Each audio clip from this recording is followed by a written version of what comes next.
Amados hermanos del grupo Edificados en la Palabra, reciban un fraternal saludo de paz a vosotros, de parte de su consiervo, el hermano Jimmy Inglés, desde la República de El Salvador. Bueno, este día tenemos que estudiar este tema que se titula Maestro. Y esta palabra de maestro, este título de maestro, en este caso, lo vamos a utilizar en referencia a Jesús. Hagamos una oración antes de iniciar. Amado Padre Celestial, que moras en lo alto, estamos ante tu presencia, Padre, para solicitarte de tu favor divino, para que tú permitas, Señor, que este tiempo de estudio pueda ser provechoso, que nos dé sabiduría, entendimiento y la capacidad, Señor, de comprender y aplicar a nuestra vida esto que vamos a estudiar hoy. En el nombre de Jesús te lo pedimos. Amén. Bueno, antes que todo, hermanos, debo decirles que tener a Jesús como maestro es la mejor elección que podemos tomar. Ahora, ojo con esto es bien importante. No es que solamente reconozcamos a Jesús como maestro, porque eso sería un terrible error, sino que reconocemos al Señor con todos los títulos que la Biblia le da. Para nosotros Jesús es Dios, Jesús es Creador, Jesús es nuestro Salvador, es nuestro sanador y también es nuestro maestro. Entonces el título de maestro es un título de los varios que nosotros reconocemos que Jesús tiene. Digo esto porque podría cometerse el error de ver a Jesús sencillamente como un maestro, pero no como un ser de trascendencia divina, no como un ser salvador. Es precisamente así como muchos de los judíos hoy en día lo miran, y lo han visto así a través de la historia. Dicen acerca de Jesús, bueno, es que él fue un maestro, un rabí, muy destacado de su tiempo, que formó una nueva religión. Otros dicen, pues fue un profeta muy conocido, muy destacado, pero nada más. Pero por eso hago la aclaración, para nosotros Jesús es maestro, pero aunado a esto reconocemos todos los demás títulos que la Biblia le da a Jesús. Ahora, hablando de Jesús como maestro, es importante que nos demos cuenta que no hay otro maestro como él en toda la historia de la humanidad. Se ha creído, por ejemplo, que Buda es un maestro iluminado. Se ha creído que Confucio y Gandhi también han sido grandes maestros de moral. Mahoma, el profeta, también se ha considerado como un maestro. Pero la superioridad que Jesús tiene sobre todos ellos no solamente es que es un maestro de origen divino, que comparte la misma naturaleza de Dios, sino que también no está muerto. O sea, es el único maestro de todas las religiones que existen que ha sido capaz de vencer la muerte. No tenemos una tumba que conmemorar hacia Jesús, como de los otros maestros sí existen. Hasta incluso sus propias religiones hacen peregrinaciones a las tumbas de sus maestros para recordar a quienes en vida fundaron esos movimientos religiosos. Pero con Jesús no sucede así. Nosotros no tenemos necesidad de peregrinar hacia una tumba, porque la tumba de Jesús quedó vacía 3 días y 3 noches después de su muerte. Y luego la misma Biblia nos testifica que ascendió al cielo y ahora está sentado a la diestra de Dios. Es por eso que hay una superioridad notoria de parte de nuestro Maestro Jesús, porque es vencedor de la muerte, es el primer ser de una raza diferente. ¿Por qué decimos esto? Bueno, porque todos los seres humanos hemos heredado la naturaleza de Adán, una naturaleza pecaminosa, una naturaleza caída. Pero en Jesús vamos a heredar un cuerpo glorificado, algo diferente. Y Jesús fue el primero en resucitar para vida eterna, según Primera de Corintios 15, 20 al 23. Y luego todos los que somos de Cristo también vamos a resucitar con Él. Y vamos a ser seres diferentes, semejantes a los ángeles, pero es imposible describir exactamente cómo seremos. Pero bien, el punto es que ese es el Maestro Jesús. Ahora bien, vamos a tomar en cuenta lo que dice nuestro texto base en Mateo 8:19. Mateo 8:19.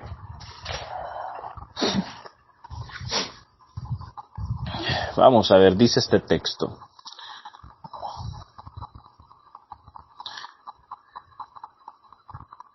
Y vino un escriba y le dijo: Maestro, te seguiré a donde quiera que vayas. Maestro, te seguiré a donde quiera que vayas. Bueno, esa suena a una declaración bastante afectiva hacia Jesús. Te voy a seguir a donde quiera que vayas. No importa hacia qué dirección tú te dirijas, yo voy a ir contigo, Señor. Eso es lo que parecía decir este discípulo. Sin embargo, yo creo que todos nosotros tenemos esa misma visión. En algún momento de nuestra vida dijimos: Señor, te voy a seguir a donde quiera que vayas. Quiero que mis pasos sean guiados por los tuyos. Quiero que tu ejemplo sea para mí el proyecto de vida que yo quiero también desarrollar. Y creo, hermanos, que, estoy seguro que tener a Jesús como maestro es un privilegio de incalculables beneficios. O sea, es de las mejores cosas que nos podrían pasar en nuestra vida. Primero, porque Jesús nos ha dado leyes sabias. No es casualidad que nuestras familias, que nuestra vida material, que nuestra vida espiritual sea tan diferente. Somos un pueblo diferente porque estamos regidos bajo leyes diferentes. Y eso viene de parte de tener a Jesús como maestro. También tenemos una protección especial que no tiene el mundo. Una protección especial que, como dicen los salmos, está sobre aquellos que le temen a Dios. Aparte de eso, también somos salvos de la vasta cantidad de personas, hermanos, que están condenadas, que no tienen actualmente oportunidad de salvarse si hoy fuera el día del juicio. Pues nosotros sí la tenemos. Somos parte de un grupo selecto de personas que ha alcanzado salvación a través de los méritos de Jesús. Tenemos también novedad de vida, o sea, la oportunidad de tener un nuevo comienzo, de dejar a un lado todo lo que antes hicimos y comenzar una vida nueva. Y también tenemos el Espíritu Santo, que es el poder de Dios que nos permite entender las Escrituras, que nos da la capacidad de vencer el pecado y nos capacita para poder testificar. Entonces, en ese sentido, ser un discípulo de Jesús tiene una incalculable cantidad de beneficios. Sin embargo, hay algo que no debemos perder de vista, y es que, si bien es un privilegio incalculable, también ser discípulo de Jesús es un camino muy difícil de transitar. Ahora, cuando yo digo que este camino es difícil, no me vayan a malinterpretar. Yo no estoy diciendo que sea un camino que se vuelva una carga para nosotros, porque de hecho no lo es. No sentimos una carga de ser discípulos de Jesús. A lo que me refiero es que está lleno de dificultades, muy contrario a lo que a veces se cree.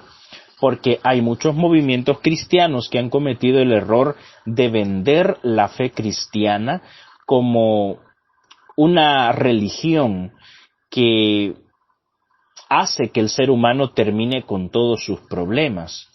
Como dicen algunos por ahí, es un pare de sufrir para usted. Sin embargo, eso no es lo que la Biblia nos enseña. La Biblia nos enseña que el camino cristiano es un camino difícil. Y eso es algo que podemos ver testificado en la misma vida de Jesús. Es más, Jesús ni siquiera había nacido en esta tierra y los problemas ya le estaban esperando aquí entre los mortales. Prueba de eso es lo que dice Apocalipsis 12. Si ustedes recuerdan, Apocalipsis 12 es una visión de lo que sucedió en el mundo espiritual antes, durante y después del ministerio, muerte, vida y resurrección de Jesús.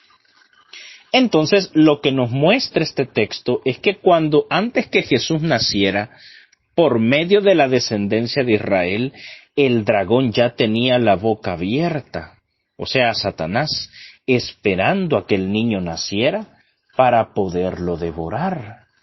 O sea, los problemas ya lo estaban esperando a él y ni siquiera había nacido. Pero en el mundo espiritual, Satanás ya tenía todo listo para comenzar a hacerle la guerra. Y así vemos que durante todo el ministerio de Jesús, él vivió con problema tras problema. Tenía como enemigos a veces a los romanos, sobre todo a los judíos, a los doctores de la ley de ese tiempo. Y habían de vez en cuando otros obstáculos más que se le iban presentando. Pues saben una cosa, seguir a Jesús para nosotros es exactamente igual. Está lleno de dificultades. Para empezar, el estándar moral de Jesús es muchísimo más alto que el estándar moral del Antiguo Testamento. Recuerden ustedes que Jesús hizo una magnificación de la ley, de manera que luego ya no solamente se trataba de no adulterar físicamente, sino que también puede haber un tipo de adulterio mental, según lo que Jesús dijo. Esa es una profundización de la ley, que vuelve el estándar moral mucho más alto. Y así podríamos mencionar varias cosas que Jesús hizo que al final vienen a establecer un estándar mucho más alto. Y en ese sentido, hermanos, es un camino más difícil de transitar.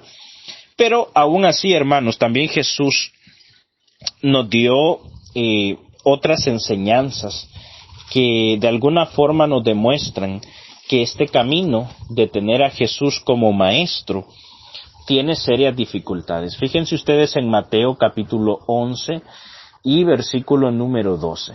Dice: desde los días de Juan el Bautista hasta ahora, dice Jesús, el reino de los cielos sufre violencia y los violentos lo arrebatan.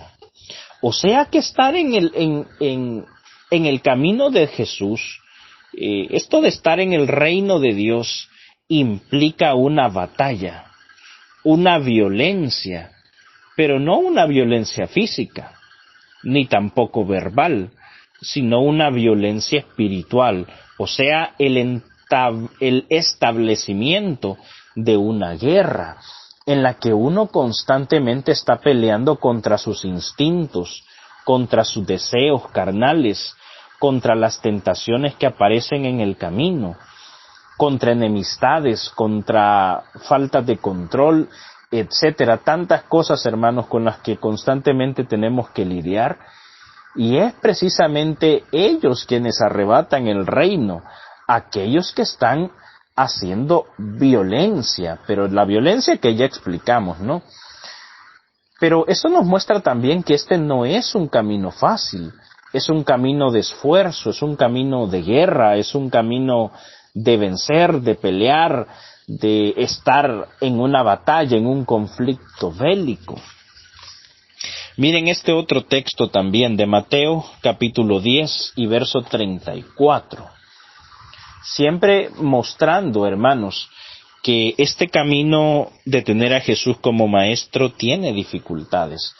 Mateo 10:34 dice: no penséis que he venido a traer paz a la tierra. Escuchen esto, no he venido para traer paz, sino espada.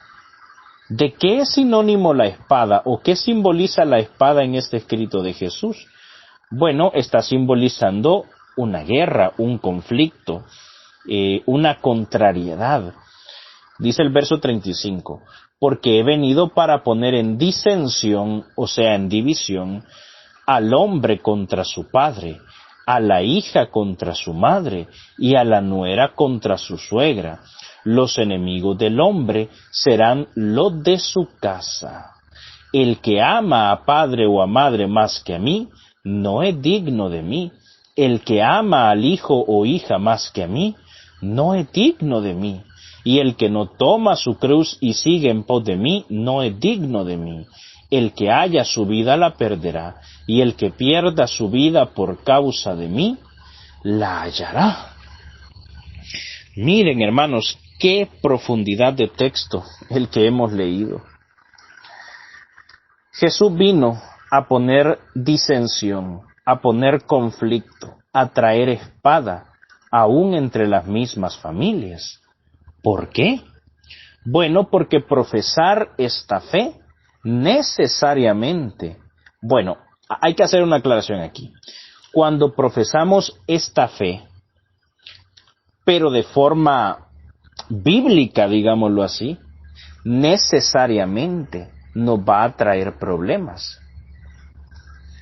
Oigan lo que estoy diciendo, cuando la profesamos de manera bíblica.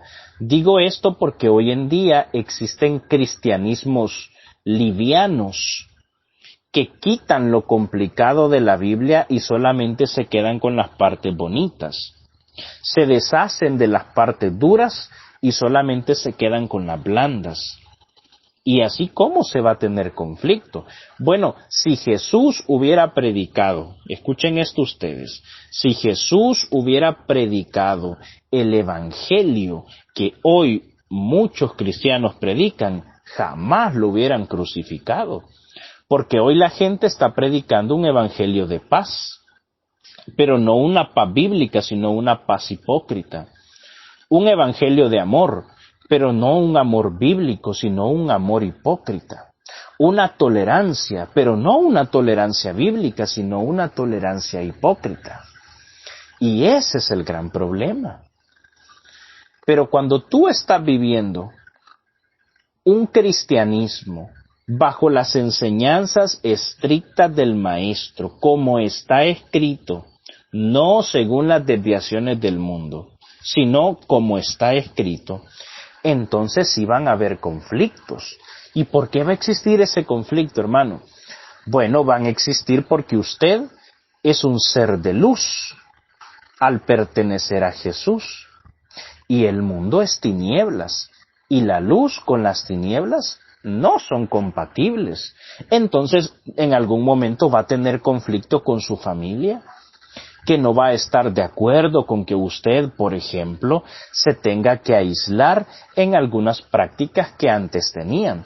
Por ejemplo, si usted vive en un hogar a donde la mayoría de personas consumen bebidas alcohólicas y ahora usted, en vez de estar en medio de esa celebración de antes, se encuentra en su cuarto estudiando la Escritura, eso va a ser un choque que en algún momento va a hacer que su familia lo desprecie. O por ejemplo, si usted antes pertenecía a la fe católica, pero luego vino la luz de Cristo y le transformó realmente y le sacó de esas tradiciones muertas que solamente destruyen al hombre, entonces va a tener un conflicto también. Va a tener un conflicto porque posiblemente antes su familia acostumbraban ir todos juntos a participar de las procesiones, a participar de los convivios navideños, a participar de las festividades de la mal llamada Semana Santa. Pero ahora usted ya no va. Antes su familia posiblemente iba a fiestas a donde había desenfreno, o quizás sus amigos, a lugares a donde había desenfreno, alcohol, música degenerada, bailes ruidosos, pero ahora usted ya no va. Entonces va a haber una disensión entre usted por ser luz y ellos por ser tinieblas. ¿Se da cuenta entonces que no es fácil seguir al Señor Jesús? Ahora, hay otra parte, hermanos, que de este mismo texto que también es bastante reveladora, diría yo. Miren cómo dice: el que haya su vida la perderá. Y miren esta parte, hermanos: y el que pierde su vida por causa de mí, la hallará. ¡Qué texto tan curioso! El que pierde su vida por causa de mí. Miren, el ser humano siempre está buscando tener éxito en la vida. Lograr tener, lograr poseer, lograr ser algo. Pero ¿qué tal si todo lo tuvieras que perder por causa del Señor, por causa de servirle? ¿Estarías desperdiciando tu vida? ¿Qué tal si llegas a tu edad de ser anciano y no tienes tantas posesiones materiales como sí lo pueden tener tus amigos, tus familiares o tus vecinos? Pero quizá no las lograste hacer sencillamente porque tu enfoque de vida fue Cristo y no ningún afán material en este mundo. ¿Has perdido tu vida? ¿Has desperdiciado tus días? No, claro que no. Tú elegiste la mejor parte.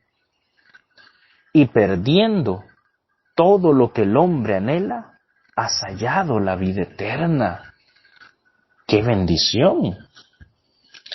Bueno, entonces, esto demuestra que también seguir a Cristo a veces implica sacrificios personales que le dan un rumbo totalmente violento a tu vida. Dejas de ser, de alcanzar y de poseer por disfrutar la dulzura de tener a Cristo como maestro. Hay un texto más que podemos leer, en este caso es Lucas capítulo 25. Lucas capítulo 25 y verso 33.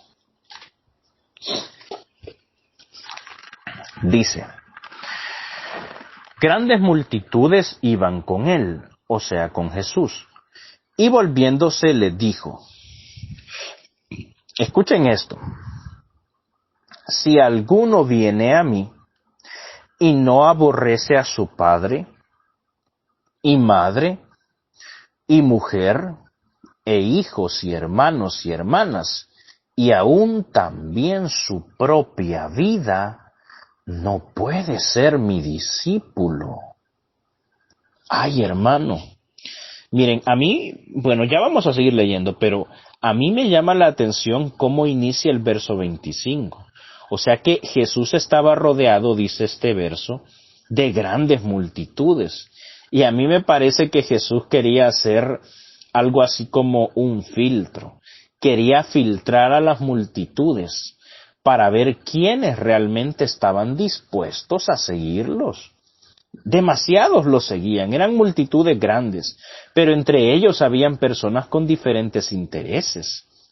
Algunos los seguían porque querían ver en qué se equivocaba y tomar ocasión para acusarlo ante las autoridades judías. Otros posiblemente por curiosidad, porque habían escuchado de alguien que hacía milagros. Otros plenamente por necesidad, porque querían un milagro, porque querían una liberación espiritual por algún mal espíritu que les estaba atormentando, y otros porque querían realmente aprender de él, otros porque creían que este Mesías iba a ser un líder revolucionario que los iba a librar de la opresión romana. En fin, había una gran cantidad de razones para seguir a Jesús en esa multitud, pero él, al parecer, los quiso filtrar, y por eso les tiró este reto duro. Y les dice, si alguno viene a mí, pero no aborrece a su padre, a su madre, a su mujer, a sus hijos, a sus hermanos, y aún su propia vida, no puede ser mi discípulo. O sea que tener a Jesús como maestro implica una devoción profunda hacia Él.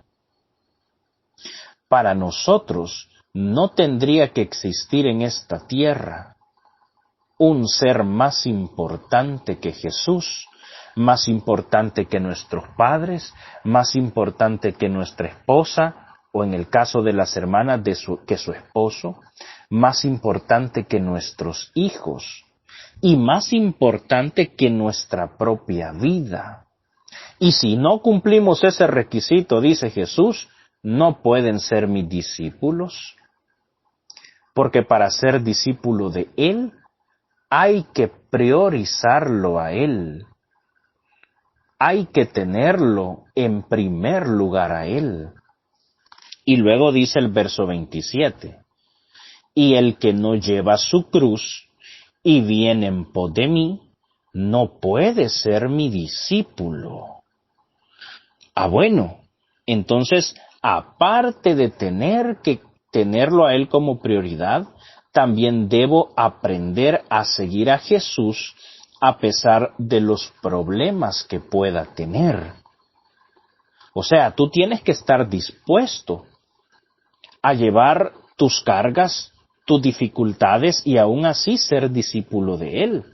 Mira cuántas cargas tenemos en nuestra vida: trabajo, estudios, familia, ministerio, tantas cosas más. Enfermedades, carencias económicas a veces, problemas en el hogar. Pero a pesar de toda esa carga, dice Jesús, si quieren ser mis discípulos, me tienen que seguir. O sea, aún así tienen que seguir, a pesar de lo que vivan, a pesar de lo que sufran, a pesar que su vida quizá no sea como ustedes la soñaron, a pesar que las cosas no estén yendo de forma favorable, o a pesar que sí nos esté yendo bien. Sea cual sea tu situación, para tener a Jesús como maestro, es necesario que tomes tus cruces y lo tengas que seguir. Y luego dice, porque ¿quién de vosotros, queriendo edificar una torre, no se sienta primero y calcula los gastos, a ver si tiene lo que necesita para acabarla? No sea que después que haya puesto el cimiento y no pueda acabarla, todos los que la vean comiencen a hacer burla de él, diciendo, este hombre comenzó a edificar y no pudo acabar. ¿O qué rey al marchar a la guerra contra otro rey no se sienta primero y considera si puede hacer frente con 10,000 al que viene contra él con 20,000? Y si no puede, cuando el otro está todavía lejos, le envía una embajada y le pide condiciones de paz. Así pues, cualquiera de vosotros que no renuncia a todo lo que posee, no puede ser mi discípulo. Escuchen esto, hermanos. Cualquiera que no renuncia a todo lo que posee, no puede ser mi discípulo. Para empezar, cuando el Señor nos dice, miren, primero calculen, revisen si me van a poder seguir, no vaya a ser que se queden a medias. Cuando Jesús está diciendo eso, lo que nos está intentando implantar es la enseñanza de que seguirlo a Él es un compromiso grande. Esto no es un juego. Esto no es sencillamente una experiencia religiosa. No es como podríamos decir aquí en El Salvador, un tanteo. Vamos a ver cómo me va. Voy a intentar, a lo mejor me va a ir bien. No. Seguir a Cristo es una decisión que tiene boleto de ida, pero no tiene boleto de regreso. O sea, el día que decidimos poner nuestras manos en el arado, ya no hay vuelta atrás. Y aunque lleguemos al final de nuestros días hechos pedazos, pero no podemos soltarnos del arado. Tenemos que seguir firmes hasta que se acaben nuestros días, se destruya lo que se destruye en nuestra vida. No podemos abandonar a Jesús. Y por eso él agrega, así pues, cualquiera de vosotros que no renuncie a todo lo que posee no puede ser mi discípulo. Yo, como siervo de Dios, y usted también, como siervos y siervas, deberíamos estar dispuestos a perderlo todo, pero no a alejarnos de Jesús, pero no a dejar de ser discípulos de Él. Ahora, con todo esto, hermanos, les pregunto, ¿se han dado cuenta entonces todo lo que implica ser discípulo de Jesús? Es algo extraordinario, hermanos. Algo difícil. Es un estándar muy alto. Pero es la mejor versión de tu vida que tú puedes tener. Hay promesas, hay bendición, hay fortaleza, hay privilegios que solamente aquellos que creemos en Cristo podemos ostentar. Hagamos oración para finalizar. Amado Padre Celestial, te damos gracias por todo lo que has hecho por nosotros. Gracias, Padre, porque nos has bendecido, porque nos has cuidado, Señor, porque has sido nuestro escudo en este día, en esta noche. Y ahora queremos pedirte, Padre, que tú nos veas con ojos de misericordia. Nosotros estamos conscientes que es un gran privilegio seguirte. Nos sentimos dichosos de ser discípulos de tu Hijo Jesús.